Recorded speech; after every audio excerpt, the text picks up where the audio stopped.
Hi, everybody, and welcome to another edition of Cuban Libertarian. Today we have an interview with a black entrepreneur that was born in Cuba. His name is Fulano de Tal on YouTube. If he would like to introduce himself, I believe I also, yes, I in the title, your name is already there. So this is Miguel Candelario. Miguel, welcome. Welcome, my man. How you doing? Excellent, my friend. I'm gonna Let's say it like I always say in Spanish. I always say que hola. In English, I can Que say what's hola. up. What's up? Exactly. Now, let's finish the conversation that we were having just before.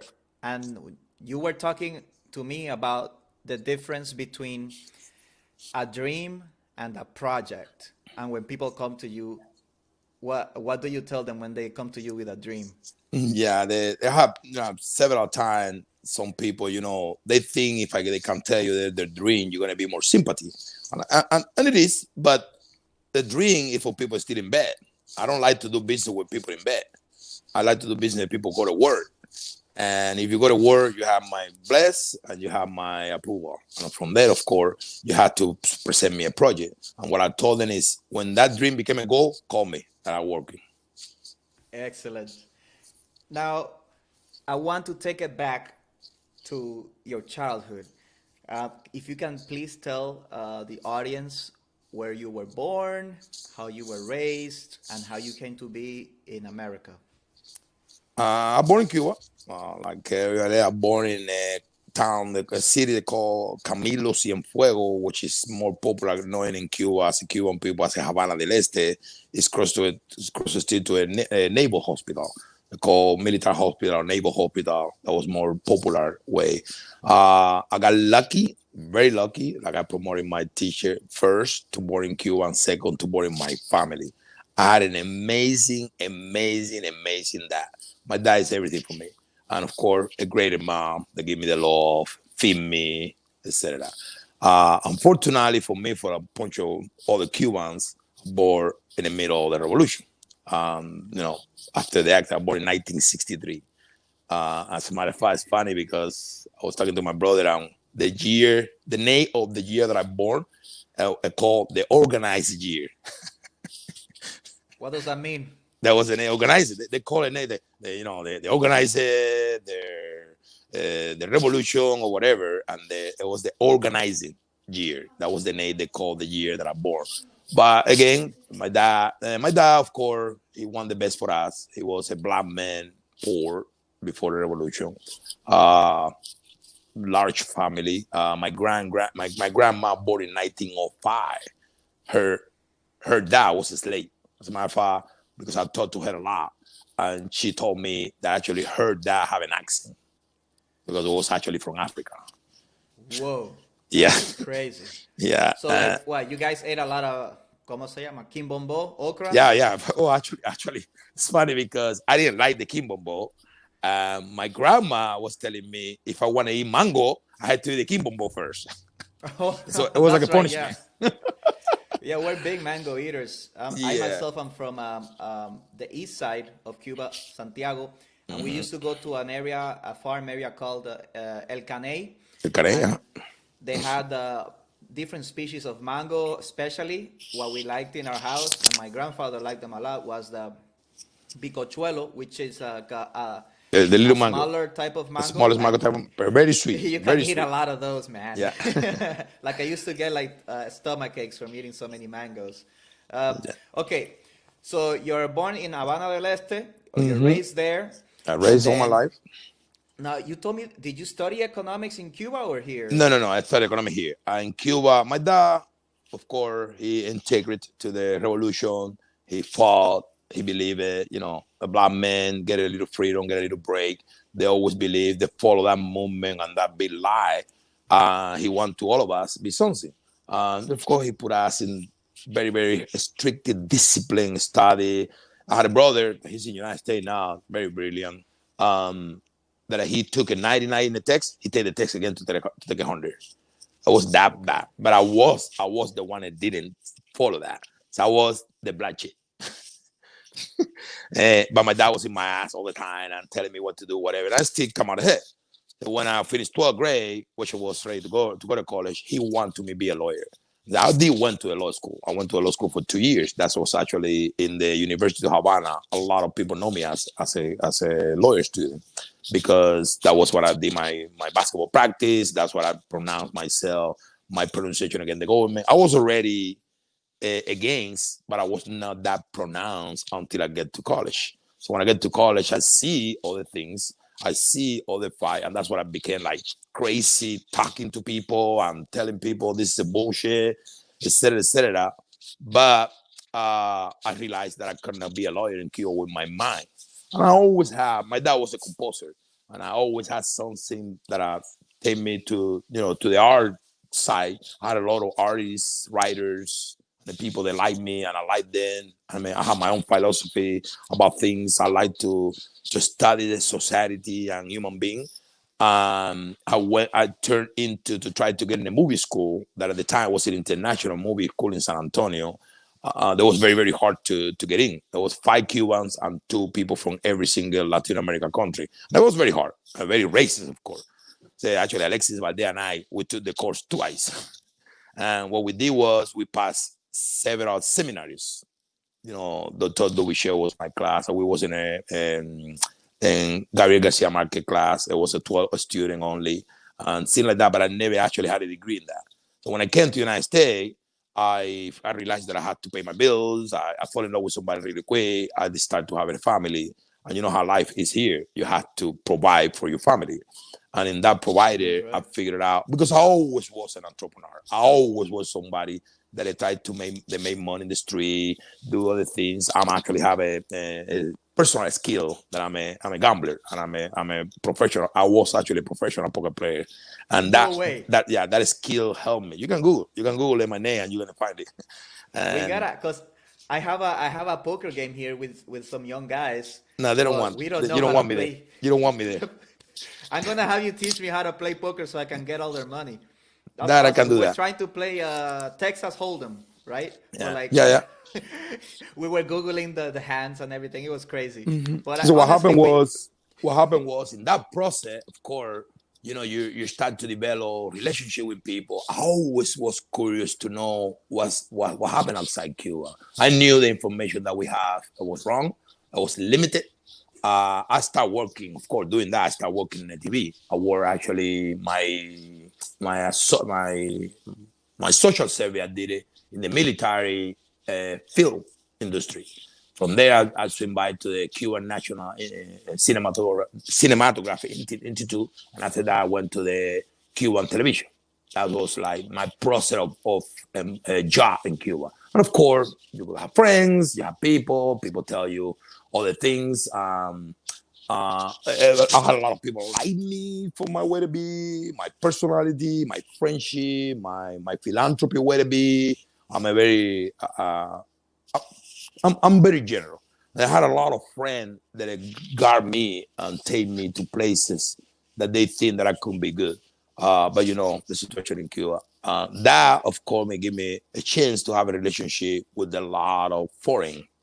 I speak a little bit Italian, a little bit French. My English still was okay, but I can communicate. And in that communication, I developed big time relationship with a lot of foreign. They all tried to help me. My mom was I lost my dad pretty early in my life. So he was very young. He was 58. And my mom was kind of like, mijo, you had to do some stuff. And my sister tried to put a pressure. You cannot keep be that way because mom is going to have a heart attack, whatever. So that's when I decided to start working to leave. But they denied me the visa 7 times. Wow. So wait, did you get on a boat to leave Yeah, Cuba? I'm in 1994, Maleconazo, son of a bitch. Wait, I, really? You were one of the guys that actually I, like I went to was the Malecon, I like was the one of the guy. I actually get a confront with one of those Blast Rocker guys and one of my people, my friend and my friend. I can guarantee you that. And we kind of escaped. We actually had it for 5 days. And after that, one of my sister told me, "Hey, people's leaving. That's your time." And I put my ass in the water and yeah. Did you come straight I got Miami no, or no. the I got picked. I don't Mexico? know if you remember. I don't remember. The August the 5th was the situation. Probably 5 days after that they opened, but I couldn't prepare my situation. I was trying to buy some, like a bowl or something like that, and I ended up put my ass in a raft with my nephew. That he was already involved in that, and we spent 3 days in the ocean. We paddled for 63 miles, and we got picked up and sent it to Guantanamo Bay. And Guantanamo Bay. I was in a refugee camp for 1 year, 1 month, and 3 days. 6 months in Wait, Panama. did you meet my dad? Cause he was in McAllen, I think it was called. Oh, McCollum, no, I never met him. But it's funny. Yeah, he left in You know '94 what? too. Yeah. I didn't know we already had that conversation because he can tell you that camp, it was mixed. It was like female, family, and Yep. that was the one close to the airport to leave. I was, I was in a camp, men all the time. Oh you know, wow. we were Oh like, wow. hello. Yeah. But my English helped me. I integrate myself to all those.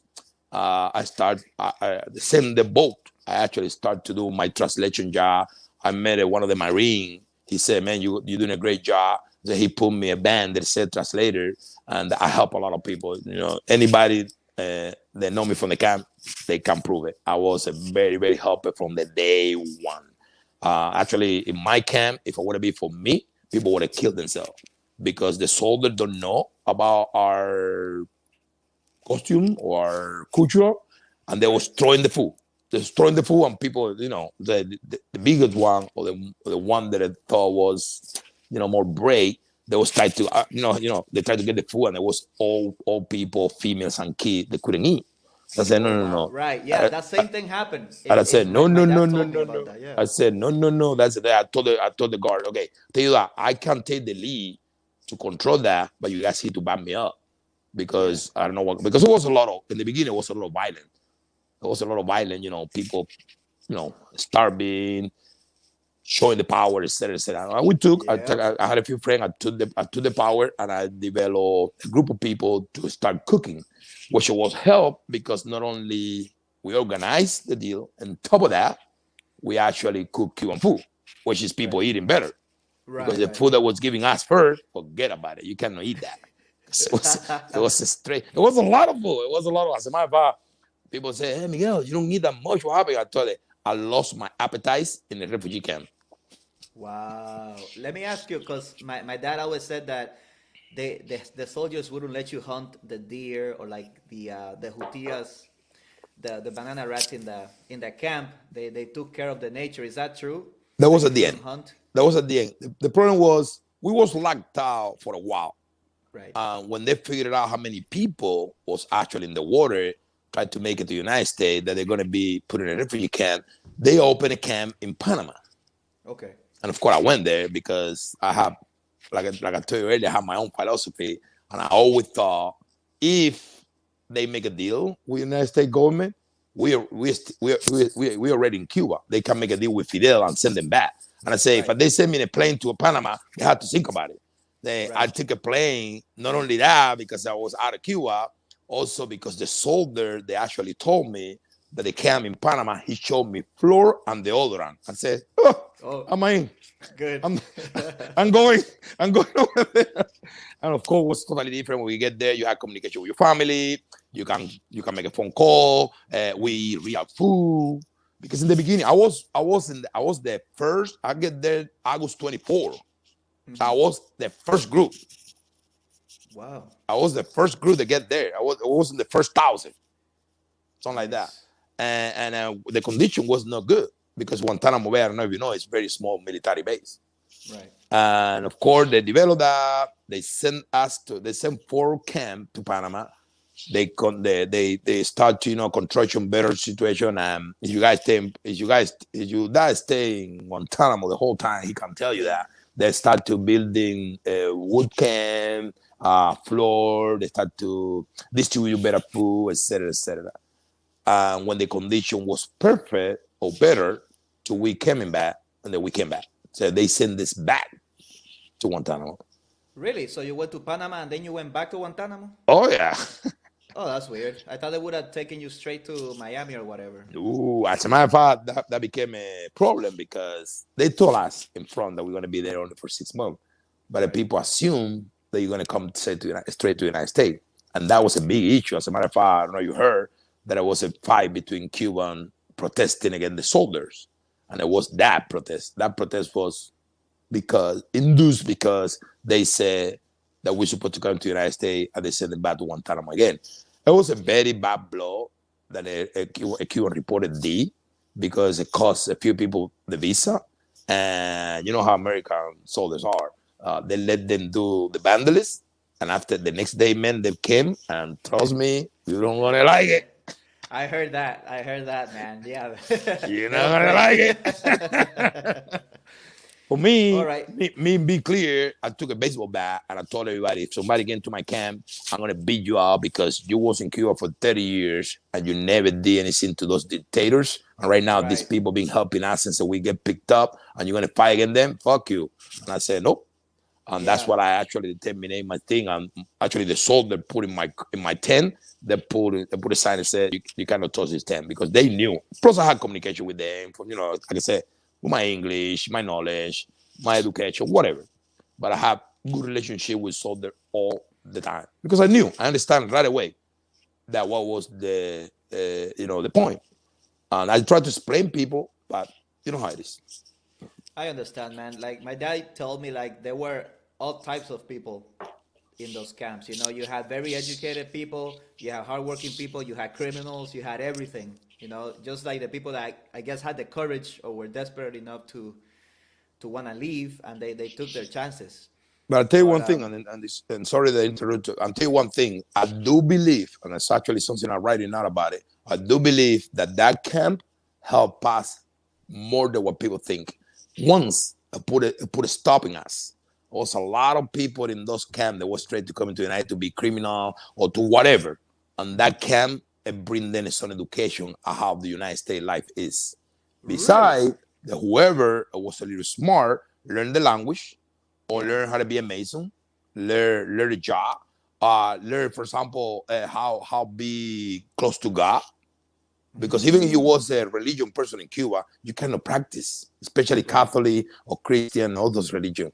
And in the camp, actually, they allowed you to do practice. It was a lot of time that there was people doing a ceremony, a lot of ceremony about the religion that they practice. It was good because people there when you came to the United States. As a matter of fact, follow this, and you can ask you that: how many people, even in this online thing, was from our time, and how many actually they're doing bad? Most of us, we're doing okay in the United States. Interesting. Yeah. Very interesting. Well, you know what? My dad says the same thing about just his generation in general.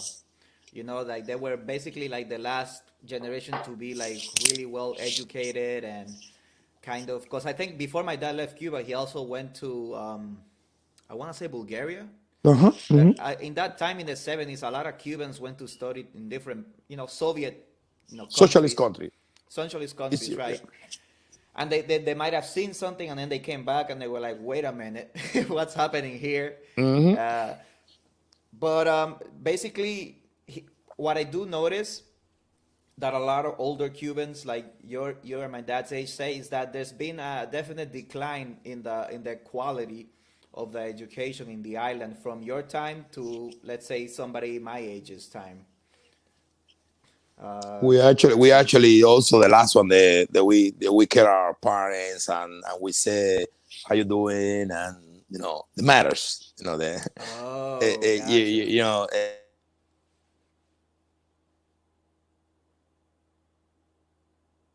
call. It was a phone call. They get in there. Put Uh it uh put it in airplane mode and okay. leave the Wi-Fi on. Are you on Oh Wi-Fi? yeah, I'm in Wi-Fi. Okay, so uh, airplane, and then make sure that you're on Wi-Fi, or else you're gonna go away. No, it's okay. It's okay. I think Okay. it's fine.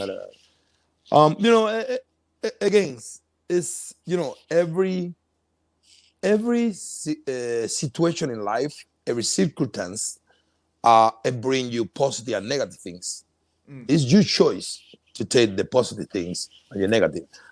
Lucky for me, I always said it. I had this dad. I had this man that was my dad. And he teach us since we were little. Everything. For example, my dad was a communist. Not a communist, but I was believing in the revolution. But my dad always, since we were little, tell us never steal, never lie, and never be a bomb. Right. And I never went to church. But he told me that. Later on, I find out that it's something that a priest or some people, talk in church. Me myself, of course, because I decided to have my own thing. I developed my own one that say long view, short step, and bad intention. Long view, short steps, and bad intentions. Yeah, bad intention to protect yourself from everybody that want to hurt you. Right. Okay. And you Okay. always have to, just the step that you take in life or anything. It had to be short. It had to be short and solid. In a relationship, in business, and school, whatever you learn in a short period of time, a short way, and you solid at it, it stays for you forever. Whatever acting you do in life with friends, with your attitude, even with your ideas, it's always going to be better if you see it from the long view. You make sure you see here, in the middle, and far, because it gives you a position, and you always can see what's coming up. And if you're always thinking that somebody is coming with a bad intention to do something for you, you always got protection. Let me ask you something. In Cuba, you said that you didn't agree with the system since a young age, and then in college you really spoke out, and then you got in trouble. You had to hide, and then you had to come here. What didn't you agree with, or what really hit you that made you think that way? Well, my situation started very funny. I was 9 years old the first time I asked my dad why we have to throw flour in the ocean for some guy named Camilo Cienfuegos. That was the name of my town. My dad gave me the walk around explanation. My dad, 9 years old, this is my dad.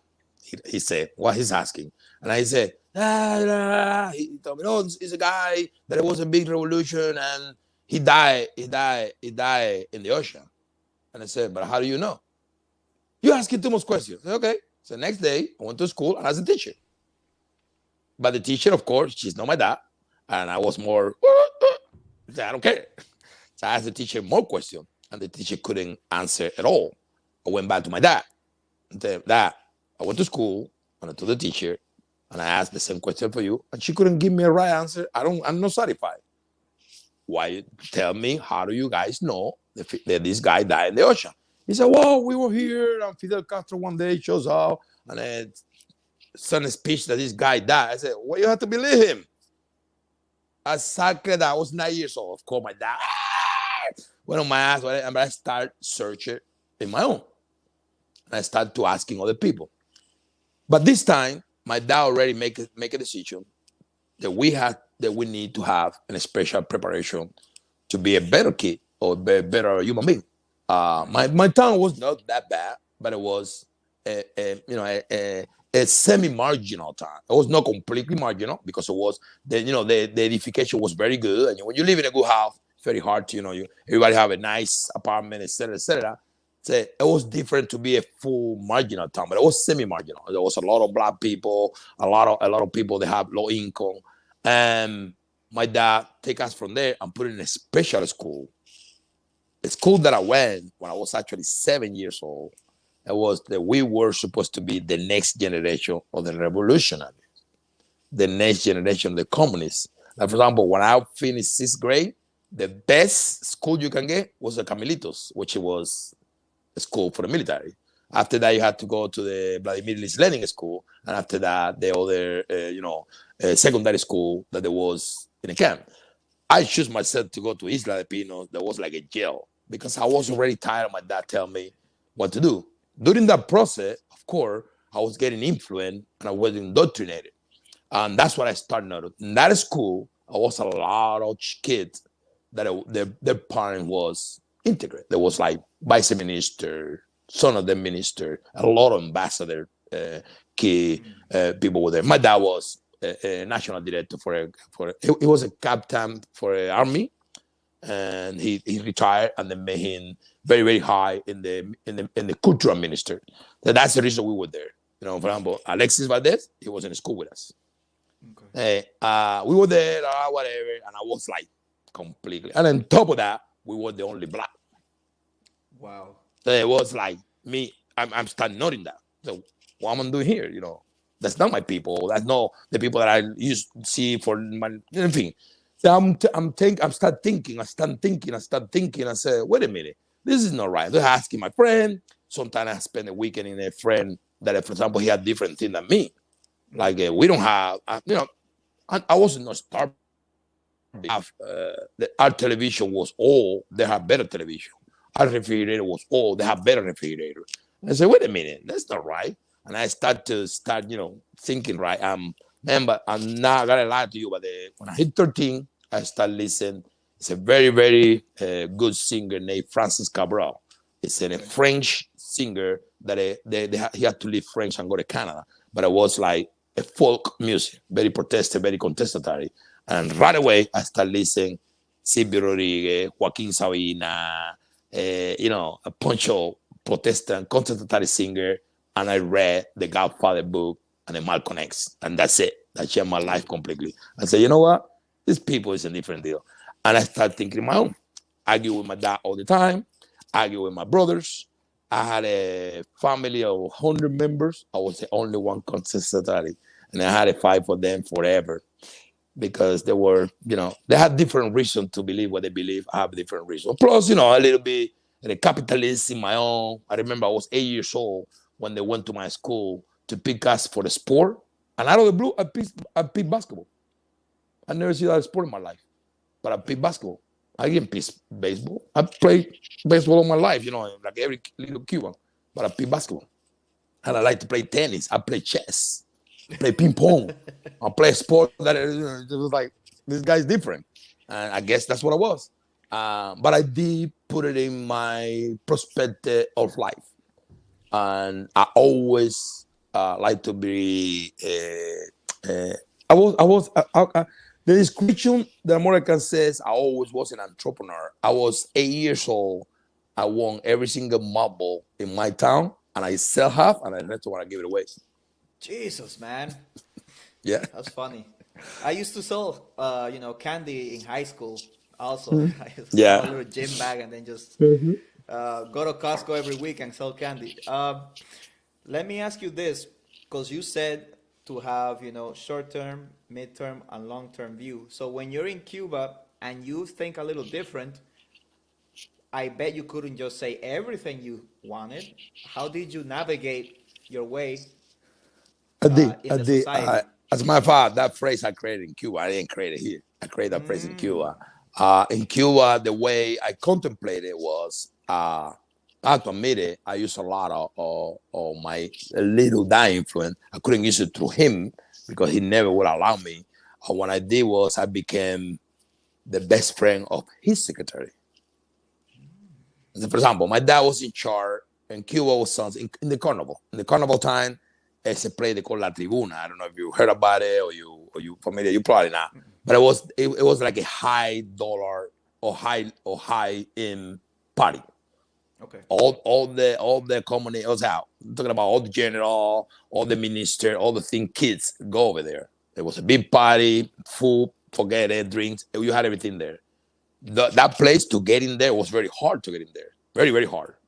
You're supposed to have a ticket or entrance that you only get it if you know somebody. It was not available for sale. It was not available for anybody purchase. You have to know somebody to get there. And my dad was in charge of that. And my dad never would have gave it to me what I was asked. My dad gave it to us for we go enjoy one for a kid, but not for Now when I turned 15, I told my sister, hey, they had this party right there that it's like Ramiro Ardeke, Juan Almeida kid, all those guys there doing things that we cannot do. What we cannot do is our dad is busting the ball. And my sister, no, don't get in trouble. I go. So I went over there, I find out, I said, you know what? it doesn't work for me. Then I went to my dad's secretary, and I kind of like it. You have to actually. I no can't say that I blackmailed her. It was more like I used my innocent things to, because I know she loved my dad, and I know she loved me, whatever. And I used it, and she started giving me 10 a day. And I said it. Wow.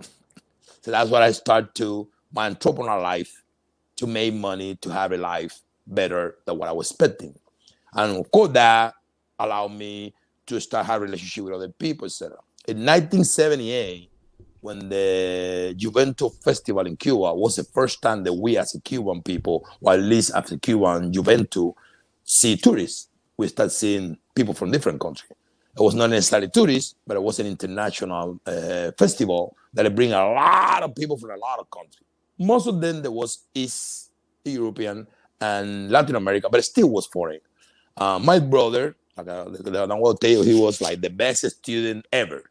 Said they give them the opportunity to be together and share, whatever they can share with these people. My brother, of course, he always loved me. Plus, he also, for years, he was imitating me. He wanted to be like me. I was like his hero, I'm sorry. And my brother invited me there. I went over there. I already had my skill. My dad, since we were kids, he was teaching us how to play with the dictionary, find out meaning of the word, things like that. And I find out some Argentinian girls that they want to compete with us. And I bid at $2,000, $200. Sorry, I bid at $200, which is actually my first $200 in my life. Wow. And they were like, and I was like, I don't even know what to do with that because it was illegal. But it gave me curious, you know what I'm saying? And from there, when I was actually 17, I did my first purchase of something which is in Cuba considered illegal. I did bought merchandise with that, and I take it to the farm, so to the people in the farm, and sell it, trade it for beans and meat or whatever. And that's when I started having different trouble with my parents, of course. I was already doing my gambling things. I was a professional domino player. I was making money like stupid. My dad thought I was a drug dealer because he said this guy's freaking all night up and have money in his pocket. And when I explained him I was gambling, he said, "No, gambling's a loser. How can you be gambling and have money?" But it took me a while to explain then what I was. But I developed very good, very high skill. A lot of people know me in Cuba for that. And I was a very, very, very, and I've started betting sport. I played cars. I learned how to play a little poker with some Italian people. We're still playing Cuba something called tripares, which is it's a different variation of poker with 36 cards. But I developed, put it that way, I developed my skills so high in that when I was in a refugee camp, they called me Petaca, and I left the United States with $8,000 That from the you camp. made in the refugee camp. I made way more than that. That's what I bring in my pocket. What? We As a gotta matter, talk, man. We gotta as a talk matter, about as a matter, this. as a matter of fact, was the funny thing is when I actually landed in the United States, I came to Miami for one day. I knew that was bad for me, and I told my brother. My brother's in Texas. My brother picked me, and my brother booked me my flight for the next day. And when I came actually to Texas, I was received by my brother. I didn't see him for 2 years. His girlfriend at the time, his boss, that was a female, and one friend. And when I get there, we start crying, airport, whatever. That boss asked my brother, "Hey, you told me your brother came for a refugee camp." And I said, "Yeah." He said, "He's dressing better than you." Because I was That's like, funny. I had that thing. And actually, my brother said, "I know how the way you are." My brother know me pretty well. You know where you are. I actually paid for that meal. We went to a restaurant. I paid for that meal. Wow, And you the the next, refugee paid for the meal. yeah, and the Wow, next that's day, crazy. it was a Friday. The next day, I went to work in a restaurant. I take Sunday off. We played some domino, whatever. Monday, I went to work in a nursing home with a Cuban that I appreciated what he did to us. He paid me $6 an hour, but it was good. I gave him good instruction, gave me a lot of good advice. And by Wednesday, and I'm applied to a job that Monday. And by Wednesday, I was having an interview. I start my training. I don't have even one day off. When I was there, I realized my English was fucked up, and I went to I went to start I actually, and a bunch of Cuban, because there was a lot of us that came for the camp, and a bunch of Cuban want to just have party. I said, you know what, that's bad for me. So I turned myself to work Thursday, Friday, Saturday, and Sunday, and Right. go full time Monday, Wednesday, and Tuesday and Wednesday, full time, learn computer and English.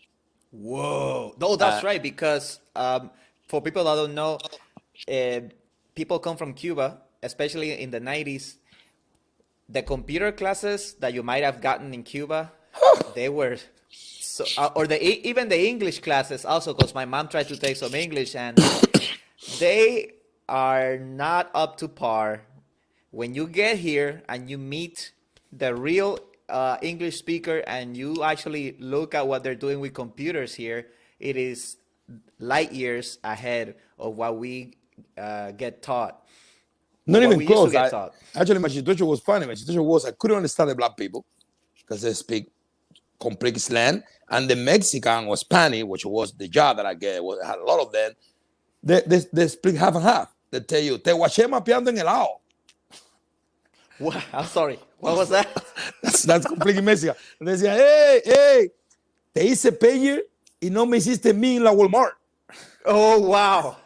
Yes. Yes. That's the that's the way the call Chicanos in Los Angeles here. They call Tex-Mex or Right. whatever. Right. They're Right. very broken English. They're people with no education.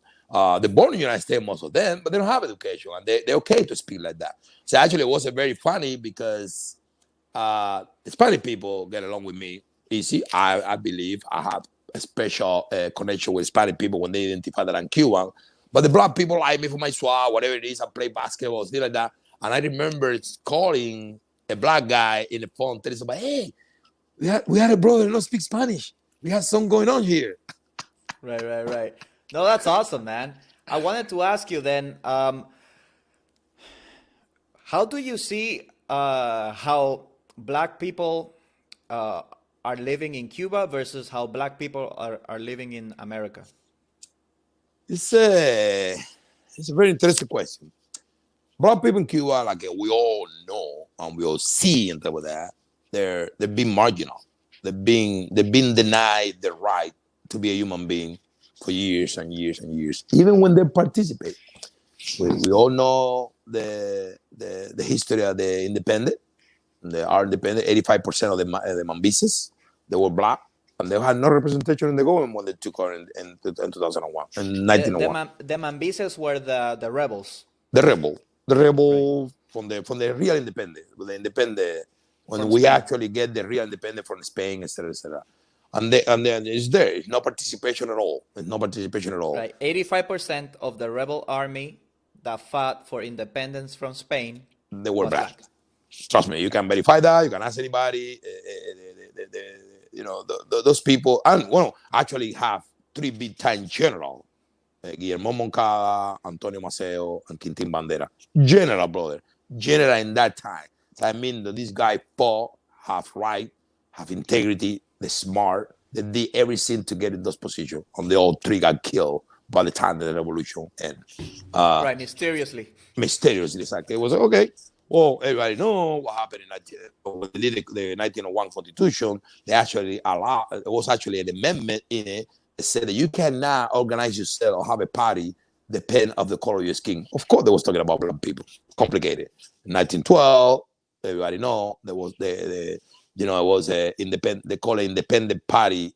In Cuba history, people recognize it as an independent party word, but reality was the Guerrita del 12, the party of 12, they killed 7,000 Cubans. Some historian in Cuba said 3,000. I'm making my own investigation in the United States because those people was actually trained in Texas. That's where I live. I did my investigation. They killed 7,000. They eliminate them. They seen the rest for the Cuban black people was be involved in the Oruba religion organization or Bakwa. That's it. During the what they call it Republica, we all know that they were not accepted. It was not a segregate to the United States, black people, but it was a little segregation. That's why it probably make it different. I'm gonna tell you some information that's very interesting that a lot of people don't know about it. Cuba actually have the black people or the female vote have the right to vote before United States. Black people. In Really? United States was women in 1947 and black people in 1965. By Right. 1965, black people in Cuba already can vote and women can vote. And it was in advance because it was in advance. Black America would like to have that interest because they go, wait a minute, we have some brothers down there that we can go down there and be like that. Why not? But the segregation in the United States was so hard that actually interfered in that communication. And that's the reason, if you notice, it's not a history of any black American in the United States invested in the United States, in Cuba, sorry. Even Right. actually, when Nat King Cole went to sing in Cuba, it was actually they tried to block that because they don't want to Cuban people find out that it's a black man in America, that it was very good singer, good looking, or whatever, and it was very smooth. They don't. And follow history, even the music. It's very, very, very few American black singers, black actors, or black performers they actually went to Cuba to perform because they don't want that connection. That's strange because I remember like in the 50s, right? I don't remember, but I've read that we had a lot of casinos and theaters and just places where people went to vacation and taking shows. And we had, we had some people that visited, but I didn't think it was discouraged, right? I didn't Yes, it think was. That was Frank Sinatra. that Frank Sinatra and the Italians, in 1940, it was the big meeting of those business in Cuba was in 1946. 1946, they had the famous meeting that everybody talking in the Godfather movie and people talking. That was in 1946. It was all mafia, all Italian, and of course the sweet.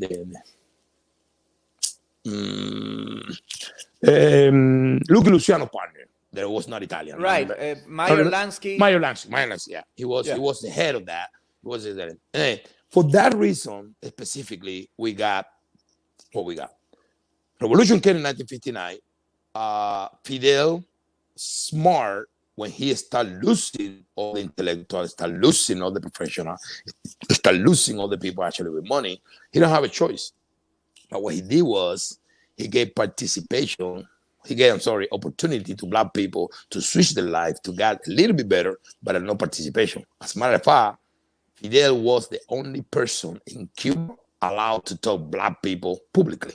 Nobody else can. As a matter of fact, we had the third man in Cuba was black.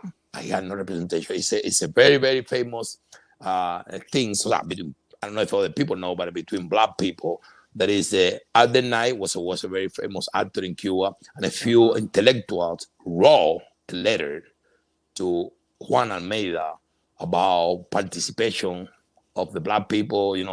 What is our right? And he actually turned it to the police. Whoa! Almeida did that? Oh yeah. I can give you out of my head. I don't have the specific name of them, but I can give you private app when you want to. I got all the things set it out. Hey, because that we became like, oh, okay, your Fidel give you an opportunity. You cannot protest. You cannot say anything. You cannot do that because before the revolution you was discriminate, and right now I'm not. It's not true. It's online, and you have to remember, the communists convert everybody poor. Before that, it was poor and rich. But after the revolution, everybody became poor. So you had 90% of the people poor. Of course, if you poor and poor, who cares what color I am? Right. We both poor. Well, I mean, but I heard that there was like a very upwardly mobile, middle class of black people emerging. I know that in my family and my father's family, there were people like black landowners with, with like a coffee farm, and they had Haitian. They were, but people the working father. for You them. gotta do that. My grandfather used to work for the city of Santiago as well. My grandmother was a teacher, and There were a few, but never. It's not a black person in Cuba. They own sugar cane plantation. okay. There was no black people in Cuba. They own a factory or wrong. The word Right. the higher you can get, you can have your own land. You work it and you sell potatoes and onion. That's it. Gotcha. Or you can get. It was a few black people that it was involved in a professional skill like lawyers, doctors, which is Newspapers. it's like a newspaper, which is like regular job. You're a Right. professional, but you're still working for somebody. Right. Yeah. It's not Yeah. like Yeah. you own the paper or you own it. It was not a black person owning nothing in Cuba. They own your land, maybe your house, maybe a clinic. That's it. But own big real estate, big thing, it wasn't, and it Okay. wasn't either now. For sure, the United States have a different history and different pronouns. You have to remember the 100 years of segregation in the United States was really marked on Black American people. You're talking about slave, they get the freedom, supposedly, but they didn't because right away they went to jail. They had to create. You have to remember they had to create an amendment in the Constitution, so they got free. The 13th Amendment. So that's different. When you have to create an amendment to actually human beings have a right to live, Right. that's crazy. And on top of that, after that, they have 100 years segregation. You have to remember, brother, in 1947 was the first time that a black person played baseball in the major league. And he still had to sign a contract that the contract said that he cannot win more money than any white person, even the people in the bench. And he was making a home run and stealing by bases. And if somebody called him Negro, he cannot protest. It was in 1947. But in 1955, a 19-year-old kid from Chicago went to Mississippi to see his family. His mom told him, if you see a white person, don't look in his eyes. He's in a grocery store looking at a white girl, and probably she liked him. But he saw it was a confrontation because the eyes contact, and he said, and he got murdered. That's right. Yeah. In the trial, they went to trial. She lied, and these people get free. In her bed, in her deathbed, she confessed that she lied. Wow. Some of the things of that's too much. Yeah. That's too much. And after that, everything developed what developed. This is what I believe. I believe that every human being life matter. Doesn't matter what color you are. But when you're in a position to make that decision because you're in a position of power, you're a politician, or you are a owner of bunch of places, you have to be fair with equal to everybody. When you do that, that's when you can say, I don't have distinction. But if you, for years and years and years, been given to this group of people, whoever they are, the bad, of course they're going to have to get angry one day. I remember my dad used to tell me, Mijo, this is the problem. When the revolution said that we had the same opportunity. Yeah, maybe we had the same opportunity to participate in this race. But when we get to start the race, they had choose and we don't. Right. We cannot run the way. Yeah, I've heard something similar where they have a head start, Exactly. So we're So we're that coming that from that behind. that's what it is. I don't think it's a bit different. I think it's other people made different. I actually want to put a point because take an opportunity that you Cuban and Cuban, are we talking about this topic, and hopefully we had an English speaking audio beside the Cuban that we're gonna get. Is this? They need to realize that if you follow the history of the help that we as Hispanic receive in the United States, we got way more help with black people than white people. And you can So follow what that you're history. saying is that the wait, as a Cuban As a refugee community, as a or Cuban just as a community, community in general? as a Cuban community. For example, Gloria Stefan, and Right. Emilio Stefan, the first help they received was Quincy Jones. It's a black man. Right. For example, right now, today, they actually engage with Will Smith, wife. They try to actually imitate the show that she have in English. They try to do it in Spanish. They're The red still table, friends. yeah. Yeah, yeah, Yes, yeah, yeah, yeah, yeah, yeah. yes. Told me I got a relationship with them personally. Okay. And we talk to them a lot. And if you really pay attention, little by little, or time by time, Hispanic community is being received way more help from black people in America that are actually Caucasian. I hadn't thought about that. I know that Just do the investigation, and you're gonna see some it. black. I know another a black entrepreneur. His father actually had property in the black part of Miami, Overtown, back in the 50s, when it was still segregated. Yeah, You know, I something got to, like I got to that. you, He even likes in the basketball too. I think you may know him. What was his name? even in the art community, for example, Salma Hayek, Sofia Vergara, all those girls, Yeah, even Jennifer Lopez, they became famous and successful with black people first. interesting. I All know of that J them. Lo was with Puff Daddy Puff for a Daddy was the minute. one that put that up there. Trust me. Oh, Uh, uh, interesting. Sofia Vergara, the pilot, the movie. That's the first movie that she actually made. Huh.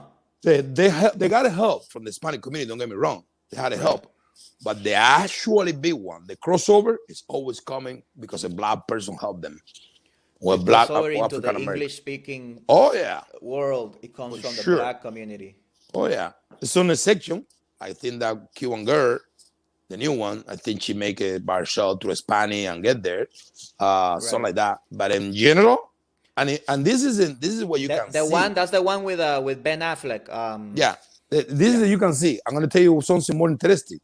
You know, in the United States, it's actually an organization, or it's actually official things that if you can prove that you're a minority, Uh-huh. you can qualify for certain special business that actually the Department of Treasury guarantee you that you can get loans, help, grant, whatever you can get if you can Right. prove that you're a minority. Well, Yeah. you know who created that? Colin Power, Crocker, O.J. Simpson lawyer. He's there now. No way, Oh really? yeah, they create that, and of course they Fuck. back it out with Oprah Winfrey. Of course, those three black people right there doing for That's all the awesome. community. That's actually there's another information. You can Google all this. There's another information when the Caucasian decide to have the female as a minority to include their wife, and that's the reason that Bill Gates organization is pregnant for his wife. How about that? So he can get the benefits, the There you go. tax. Uh, Hey, hey, look, what I told them is slow down, chill out, pay attention, and let's share. Let's learn how to live together. right.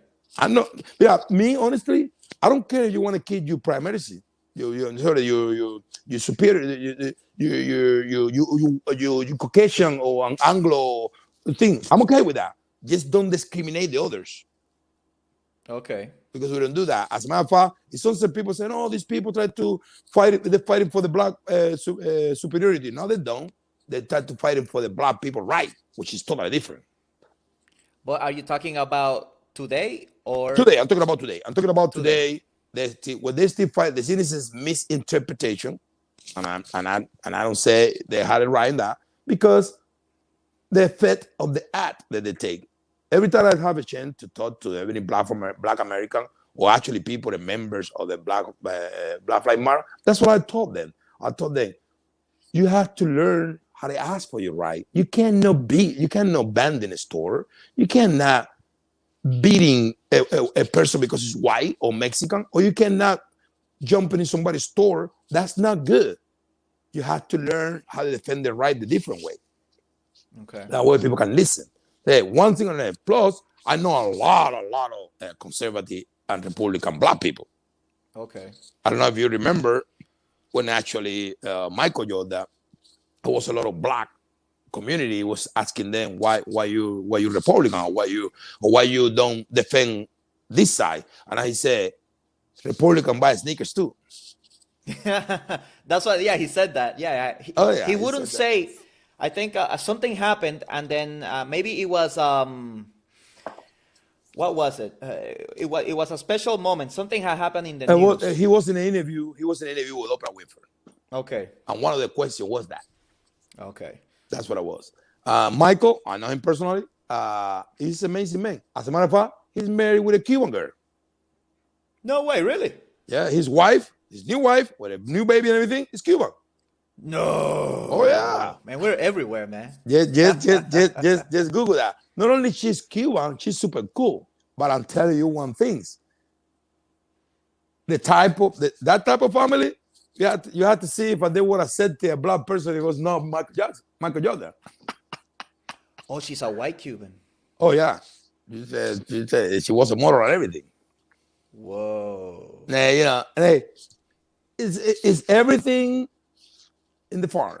It's everything. God make us this. But what I ask people all the time is, guys, just take it easy. Just take it easy. If you're a good person, be a good person. It doesn't matter what color are you. You can't have that discrimination just because.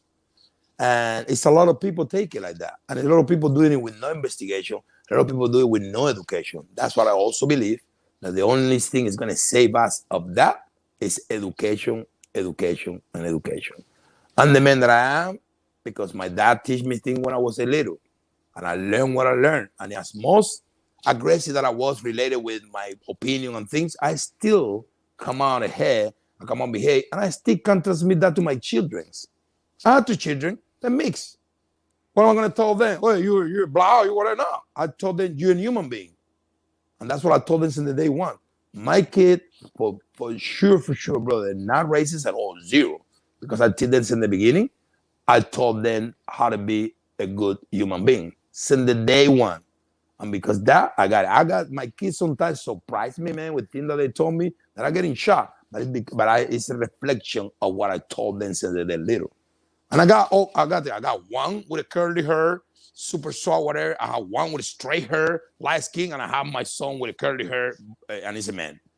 I had all the categories to follow, and they're all the same concept. My son is finished college in December. My next one is going to be the one that you put in the picture. She's the one that got me. She want to be a doctor. She's going to finish kinesiology in a private school with no debt. Nice. That's what. But She you know what? earned. Kinesiology.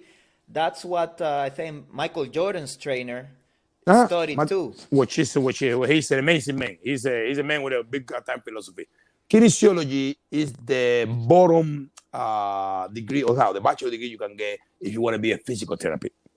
That's what you became a doctor. That's what you became. That's what she want to go. And she want to go there because she had her mom. We divorced. Her mom got a new child and born with a little difficulty, and she want to help children like that. But also she Wow. knows that I invest 20% in a physical therapy clinic, and she come home that one day. And and she's kind of like, okay, let me get here with that. Yeah, right, right, right. That's awesome, man. Let me ask you this, just to also to start wrapping up. Can you draw us a timeline of from when you first came to America and where you are now with your, with your businesses and your life type of, your network? Uh-huh.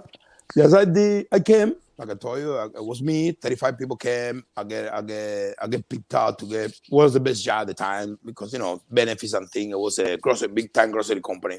I was the one that was hired. They pay $8.75 an hour in 1995. So it was pretty good money. What I did in the process was I helped. Was another thing that I have personal with Cubans. I helped 10 Cuban brother, 10 to get the job with me there. When they couldn't get it, I helped them let it on. First of all, with my job, with my position, with my character, with my condition. They say, okay, these Cuban people work hard.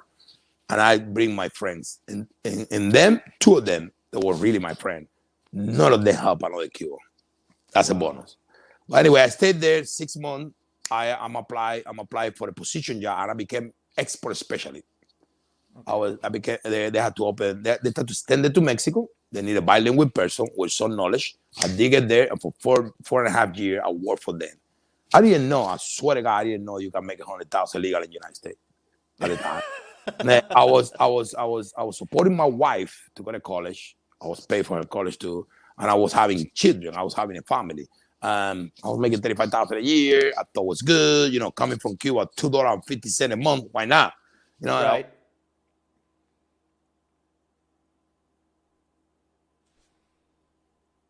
it was my bad. I didn't do the time. You hear me now? Yeah. Yeah, and then Then since go the way it goes, and I was already I was already working in one of my business today.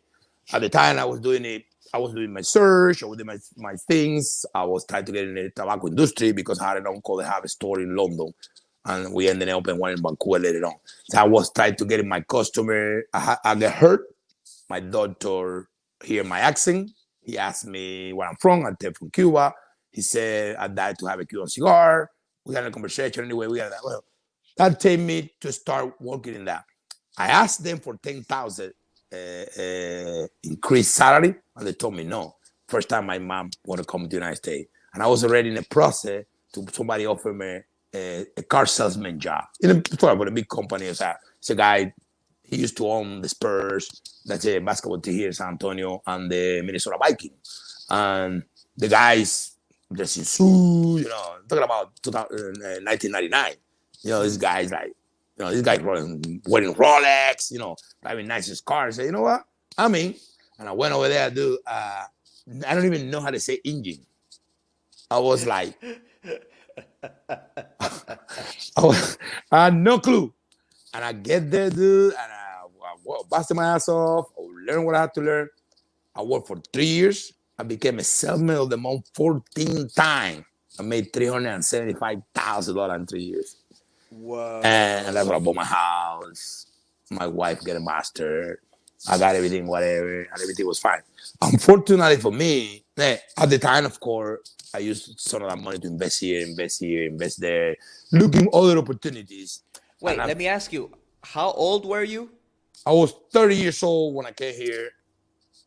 I was 30 years old when I actually landed in the United States, and I was 31 when this thing happened, and I was 35 when this thing happened. Actually, I had my first children when I was 32.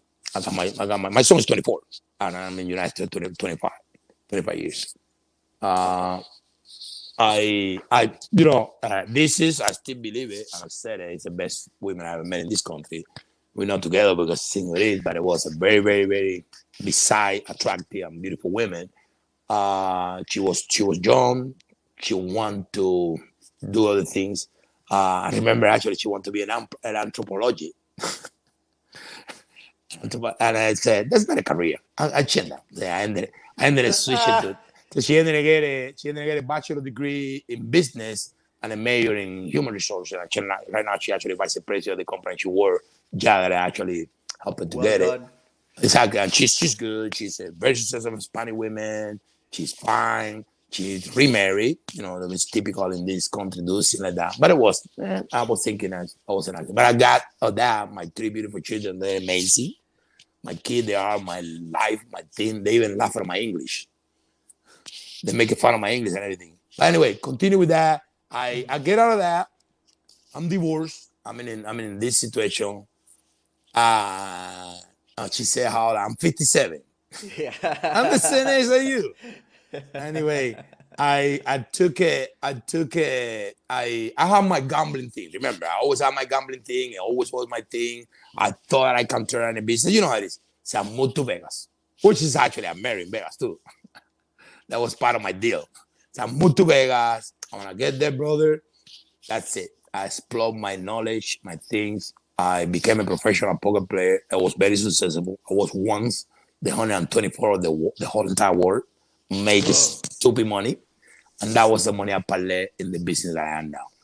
So now I own a few places, a few things. Little thing, a building here, real estate there. No, little thing that you own, you spend money there, opportunities. But my major business is, I'm in the cannabis business. Officially, I'm in the cannabis. What kind of cannabis? Cannabis. Okay. Big time. Like I invest my life in the last investment to my daughter. And in 4 years, I want to retire in 4 years. In which state? Colorado? California. Our growing facility and develop labs there in California, in Sacramento, and my processor labs in Vegas. Okay. What about the taxes? Because it's stupid. It's going after you. Stupid. Yeah. If honestly, if somebody asks me, can you record on say you mistake? One of them was that. I didn't know. I didn't know that in the United States, when you have business in different states, you have to pay different tax. And you Wow. have to do Okay. your tax separately. As a matter of Right. fact, it's what the athlete happened. The athletes, the baseball player, basketball player, they have to pay tax for each state that they play the game. Really? It's separate. Yeah. As a matter of fact, in the accounting business, it's a phrase or rumor or things that if you became accounting for one athlete, you have to be a genius. The way you have to Gotcha. break it down the tax. In my case, I had to do tax in Vegas, California, and Texas.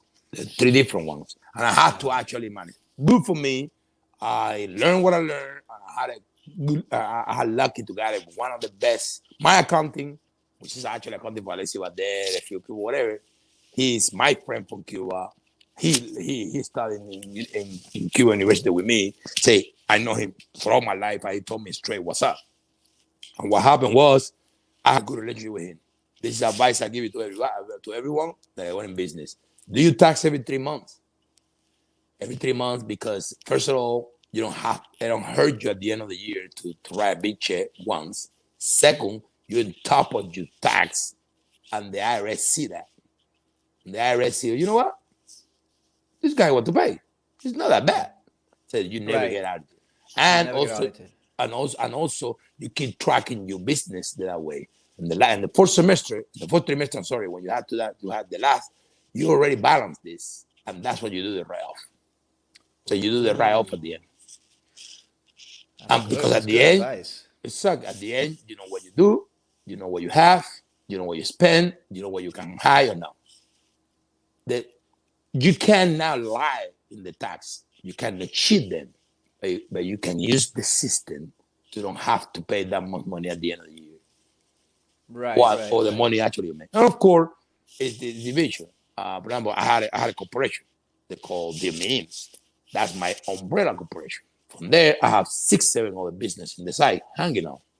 Right. So the expense of this one, I gotta do this one. What I do with the top one is the top one. I don't let follow in the day or follow in situation like that. I keep it good, but I keep control the profit, and the profit I split into my expenses. So my Right. expenses cover my profit, and I broke even. Let me ask you something. So then, when you ask for a loan, you ask it in the name of your umbrella, or you ask it for each Just business. that's when we did in the beginning. I don't ask for a loan for the last 6 years. And the reason I designed this is because I have my own belief, and also I'm not a greedy person. I think if some amount of money going to make me happy, I'm going to stay with that because I want to retire when my daughter finish college. So when my daughter finish college, if I retire, I'm a good man. The way I look at it is I'm coming for nothing. I'm born in Cuba. What it mean if I die with 10 million? Plus, the way I live my life, I left 10 million, maybe I keep fighting. But if I spend it with them, they're gonna remember good. Gotcha. So I told my Interesting. kid, we're gonna spend the money together. Yeah. I Well, got a phrase to say, I don't marry nobody and I don't save for my grandkid. wow. I, What I does it always mean? thought I always thought that Abraham Melano says hello. Mm-hmm. Oh, he's learning Spanish. That's good, bro. That's good, that's good. um, I always thought that if you have a lot of money, maybe you shouldn't leave so much of it to your kids so that your kids can also learn the value of working for towards something, right? Because I see some rich kids, if you don't teach them right, they don't seem to have like a very good life, or they do a lot of drugs, they do stupid things, right? They don't develop because they don't have struggles or like friction in life, right? uh, what do you think about that? Would you leave your kids an inheritance? I'm gonna leave them with this. They know that. I'm gonna leave them the leftovers. Leftover. You're That's it. gonna party away most of it. Well, I not necessarily have to be party. I'm gonna tell them to places. I had one. I can actually this one send you to you. Probably you're gonna see that. I sent my kid last year to the World Cup in Europe. The female Nice. the female World Cup because Right. two of them they're girls, one is a boy, and they all three play soccer. That they Right. earn a scholarship to play soccer. They're not professional, but they're good enough to do that, which is actually was my advice to. You guys are going to be professional, just good enough to get your free education, and that's going to help Right. them. And I'm going to help you with the rest. And I sent them. It cost me 10,000. You know, tickets, this and that. They went to London, London to Paris, Paris to Lyon, Lyon, watch it, and Nice. They're so cocky. They actually, when I told them what tickets they wanted, Daddy, we want ticket for the semi-final and the final. I said, dude, semi-final and the final? That's the more That's a expensive. lot. I said, well, but United States going to be there. How do you know? But they knew. They follow the soccer. They knew United States going to be. And Right. exactly, United States went to a final against Sweden or something like that. Right. Right. The game was, the game, United States was favored 3-1. So you had to bet $3 to win one. Right. I went to Vegas. I bet exactly the Of same amount. course. I bet 31,000 to win 10,000. And I Wow. win. I paid for the trip. And then they help me. Right. You know what I'm saying? I follow things like that. They know me.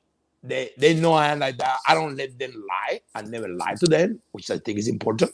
And I believe to your children, what you have to live is an education and a love. If your kids love you and they understand that with the education they have is because the effort that you did, they're going to love you forever. They're going to figure it out. Nobody leave me anything. Plus, remember this, if you don't do that, you only think you're going to leave them money, they might don't care. And they're never going to do with the money you leave, the money that they can earn. Because the money that you get, you probably blew it because it's not your money. But the Right. money you earn, you save it. What I believe is you get a good use of your money, you had a better shot. And that's what I got, brother. My kid even asked me a permit to spend $20. And they all have cars in my name. They all come, they all three driving cars. They all three got, whatever. But I mean, if they're gonna spend 20, they call me that. I'm gonna buy this, I'm gonna buy that. Because I developed that. As a matter of fact, that's what for me more important. My middle daughter called me the day that somebody offered her a Wii. Whoa. She called me and said, Dad, somebody offered me a Wii. What you should do? He said, try it. If you don't like it, just let it go. That's it. But for me, as a father, I feel very proud that she called me and trust me on that. They even called me the first time they tried to get a tattoo. Wow, man, that's crazy.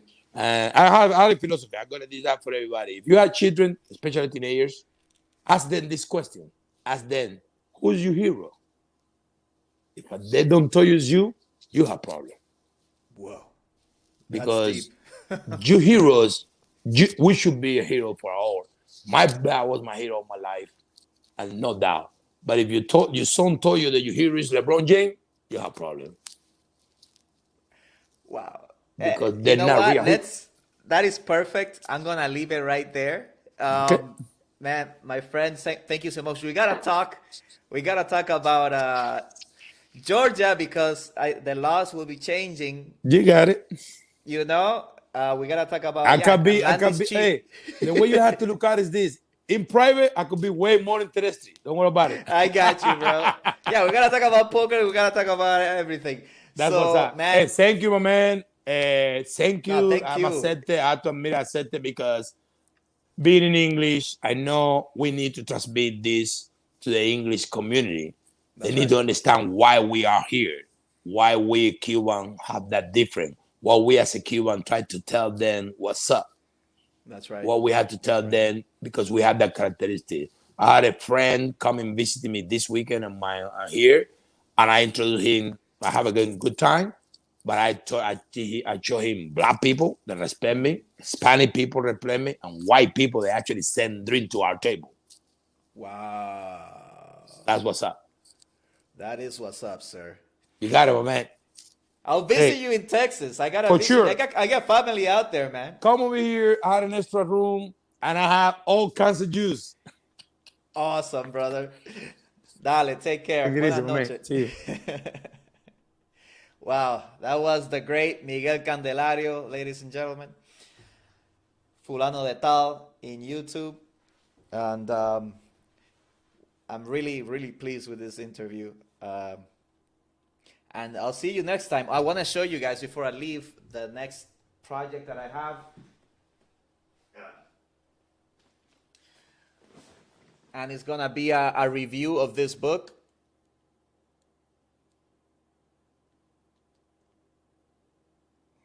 So Carlos Moore is a black is a Cuban scholar on black issues, especially Cuban issues, obviously because he's Cuban and a black guy. That's him. This is sort of an autobiography. Let's just say that he had to leave Cuba because of his thoughts regarding what Castro was doing with in regards to race and African nations. So once I read this, I'll pull out some quotes and then just give you the gist of the book, guys. Thank you so much for your time, and much love, family. See you next time.